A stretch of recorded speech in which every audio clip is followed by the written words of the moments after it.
Hello' everyone, মোৰ অন্য এটা মিনি ব্লগলৈ সকলোকে স্বাগতম জনাইছোঁ। অকণমানেও আজিকালি বেলেগ ষ্টাৰ্ট হৈছে দেখিছেনে বাৰু? মোৰ ভইচ অভাৰ মানে দিয়া দেখা লগালগ চিঞৰটো মাৰিছে মানে তই মানে কামত ডিষ্টাৰ্ব কৰিব লাগে যেনেকৈ থাকিবলৈ আপোনালোকক আজি মোৰ দিনটো দেখুৱাওঁ। ভাইটিয়ে আঁকা এই ফটোকেইখন দেখিছেনে? এইখন বোলো অকণমান মকৰা জাল ধৰা জাল লাগিলে তাকে বোলো চাফা কৰোঁ।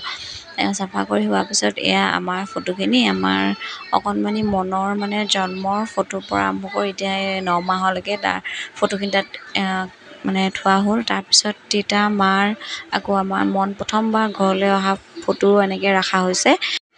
তাৰপিছত চোফাৰ এনেকৈ চাফা কৰি বিচনাখন বোলো পাৰি লওঁ।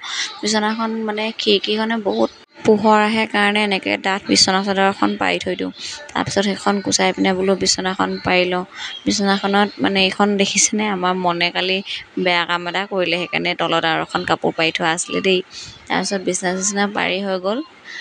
যিহেতু গৰম বেছি দিয়াৰ কাৰণে পেম্পাছ নিপিন্ধাওঁ, সেইকাৰণে কেতিয়াবা অকণমান ভুল হৈ যায় আৰু যে যোনদিনাখন মানে সি পানী বেছি খায় সেইদিনাখন তাৰ ভুলটো হৈ যায়, গম পাইছেনে? আৰু সৰু ল'ৰা ছোৱালী থকা মানুহে গম পাব কি ভুলৰ কথা কৈছোঁ। তাৰপিছত গাৰু এনেকৈ জেগাই জেগাই থৈ দিলোঁ।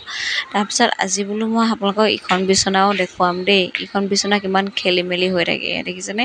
কিমান খেলি মেলি হৈ আছে। তাৰপিছত এইকেইদিন যে বৰষুণ দি আছিলে তো সেই কাপোৰ ভিতৰতে শুকাব লগা হৈছে, মানে ভিতৰ গোটেই কাপোৰে ওলমি আছে দেখিছেনে? এয়া মানে শুকালেগৈ ফেনৰ বতাহত। তাৰপিছত আমাৰ মনে আইনাত চাই কিনো কৰি আছে তাকে দেখালোঁ।